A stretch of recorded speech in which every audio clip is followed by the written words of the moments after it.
Hello viewers, thank you so much for tuning in to Champions TV. This is the Holy Healthy Show with me, Charity Gordons. Now, we've been looking at different case studies of different people. Last time on the show, we looked at the case study of one recovering addict. And today in studio, we are yet looking at another case study of one Albert Kariuki, who is a patient who has been living with diabetes. Thank you so much, Albert Kariuki, for finding time to be with us in studio today. Yeah, maybe to start off, you can tell us how long have you had diabetes, or rather, when did you realize that you had this condition? It's 4 years now. That was back in 2014, March 2014. March 2014. Yeah, that's when I went to the hospital and I was diagnosed with diabetes. Yeah. So when you were diagnosed, what came to your mind? First of all, I didn't expect to be diabetic, like any other person out there. When you discover you need to live with a condition that you didn't have before, sometimes you are first in denial, but it takes time for you to accept and move on. Mm-hmm. Yeah. So I understand there are two types of diabetes. There's type 1 and type 2.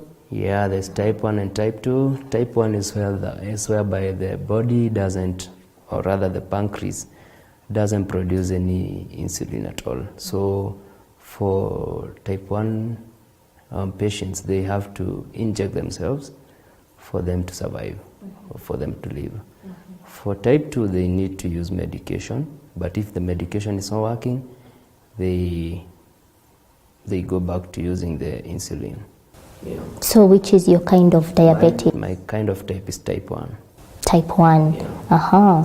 I inject insulin in the morning and in the evening before I go to bed. Yeah. And do you have to do it after meals, or? You do it before the meals. Before the meals? Yeah. Oh. You inject yourself, then you eat. Yeah. So when do you check your glucose level? You need to check them regularly. Like before you take your breakfast, you can check the levels. Just before the tea break, sorry, you need to check the insulin. And if you can, at night, in the middle of night, like 3 a.m. in the morning, you can check how your sugars are doing. So it's kind of a rule? No, it's not a rule. It's not a rule. Yeah. You can stay without? You can stay without checking, but it's advisable for you to be able to monitor how your sugar has been behaving. Mm-hmm. You need to be checking and keeping a register of it. Mm-hmm. So your kind of diabetes, Mr. Albert, is it high or low? Which? Mine is low. Yours is the low kind of diabetes. Remember, pancreas doesn't produce any insulin, so you have to give the body that insulin for it to function. Okay. So when you were diagnosed with this condition, what were the kind of symptoms, I beg your pardon, the kind of symptoms that you started having? If you get thirsty regularly, you take a lot of water, you go to, you urinate lots of time, especially at night. You get hungry regularly, then you feel your body is weak, sometimes headaches, sometimes you can't see well. Mm-hmm. Yeah. So all those are some of the symptoms that a diabetic patient should watch out for. Then there is the main one, which is weight loss. Weight loss. Did you lose weight? I lost a lot of weight. I lost around 30 kgs in 3 months. 30 kilograms. Yeah, I remember in 2013, December, I was weighing 82. Mm-hmm. And when we were going to March, I was 52. Wow, that's a drastic drop. Loss of weight, yeah. So when you went to your doctor, were you going because you had lost weight, or you were going because you had the symptom? I was working in, I was out for a field work in Kibwezi. Mm-hmm. And it happened, my boss then, who was a doctor, I went to to give the report of the field work. Then I told him that I've lost a lot of weight, then I've been drinking a lot of water. So I think he suspected, and that's when we took the glucose level. We measured the glucose level, and it came to 26. 26 is on the higher side, or? It's extremely on the higher side, because the normal blood glucose is supposed to range between 4.5 and 7. So really high. Anyone who is beyond 7 should consult the doctor. So when you carried out when you told your doctor that you had lost weight and when you told your doctor that you had lost weight and that you were getting really thirsty, did he immediately know that was diabetes, or did you have? Well, I think he suspected, because on top of getting feeling thirsty and losing weight, complained to him at constant headaches and feeling weak. Okay. So first thing he did was to check the blood glucose. Yeah, from there he sent me to the specialist next door, and we took the measurements again. It was 26, and the specialist said that I need to be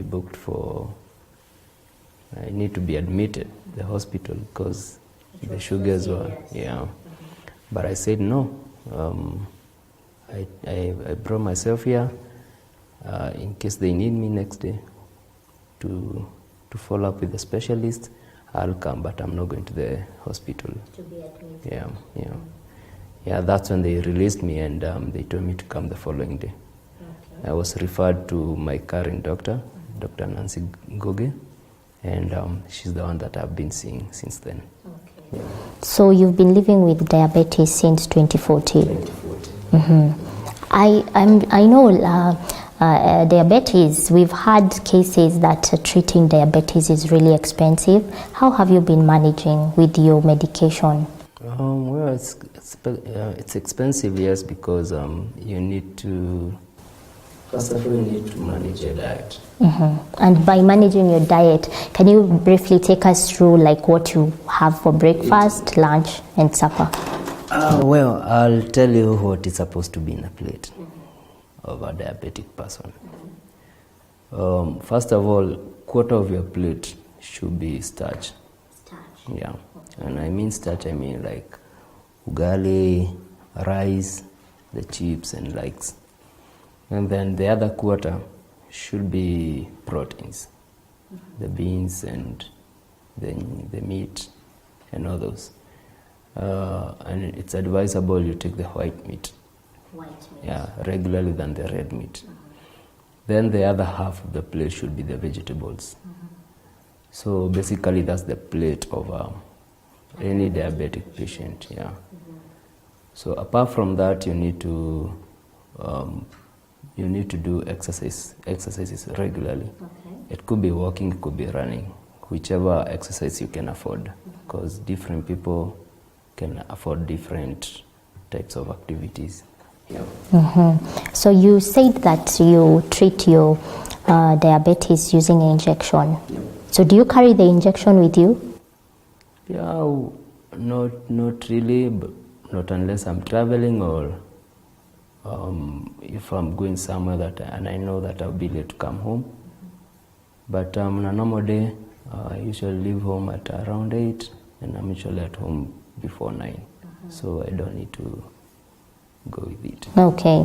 And in between the meals, does one need a snack in between? Yes, you need a snack. When you do your breakfast in the morning, then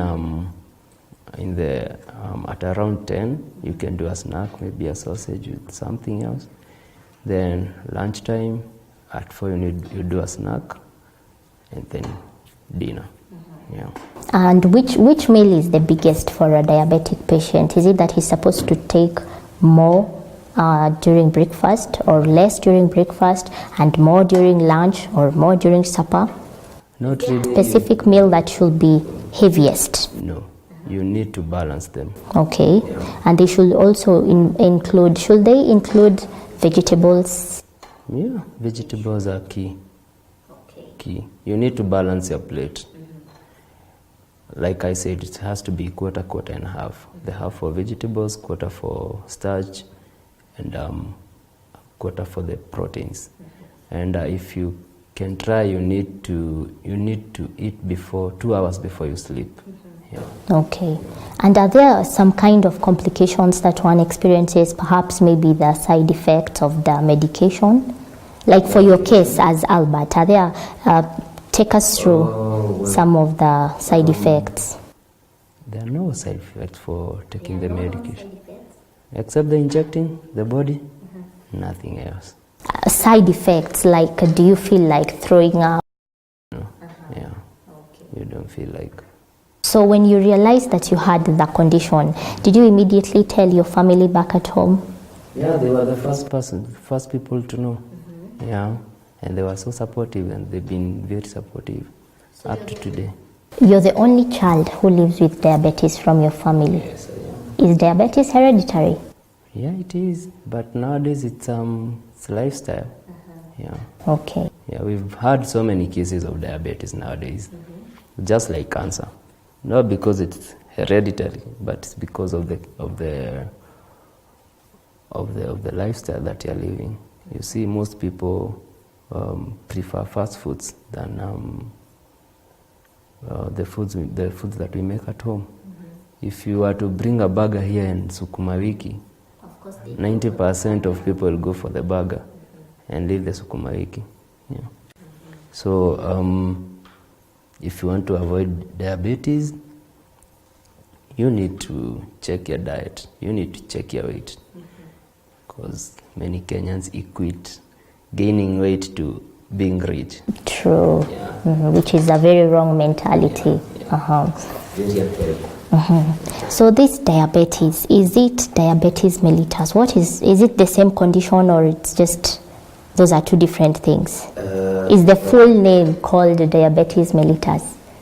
Or that's another totally different? No, it's the same, but I tend to confuse the two, so I use the type 1 and type 2. Okay. Yeah. When it comes to the medication, are the doctors the ones who decide the kind of medication for you, or you're the one who chooses for yourself? Like somebody could be saying, I'd prefer taking the insulin, or rather I'd prefer using any other. Using the tablets instead of than the injection. No, who decides it for you? You have no control over that. It's the doctor. It's the doctor who prescribes. If you are to choose, like, nobody would go for the 100% would go for the medication. But you see, I told you, for the medication, for the people who take medication, their body is able to produce insulin, but it's not enough, so it needs to be boosted. For the people who inject themselves, they produce no insulin at all. So they have to inject it into the blood system. Yeah. And is hypoglycemia stroke hyperglycemia related to diabetes too? Yeah, when we talk about hyper, we mean your sugars are extremely high. Hyper, yeah. When we talk about hypo, your sugars go extremely low. And that's why you find that many nutritionists or many doctors tend to tell their patients they should quit alcohol, because when you take alcohol, it goes to the body, it drains the water, right? For you to feel like you start staggering. Yeah. So for a diabetic person, when it goes it drains the water or the glucose in the body. Sometimes that's why you feel like you hear people who are diabetic slept and they never woke up. That's hypoglycemia, because the sugar went up to 0 and your body can't function without glucose. Yeah. Okay. Wow, we are listening to the story of one Albert Kariuki, who is a patient living with diabetes condition. But you're going to go on a short break. Keep it, Champions TV will be right back.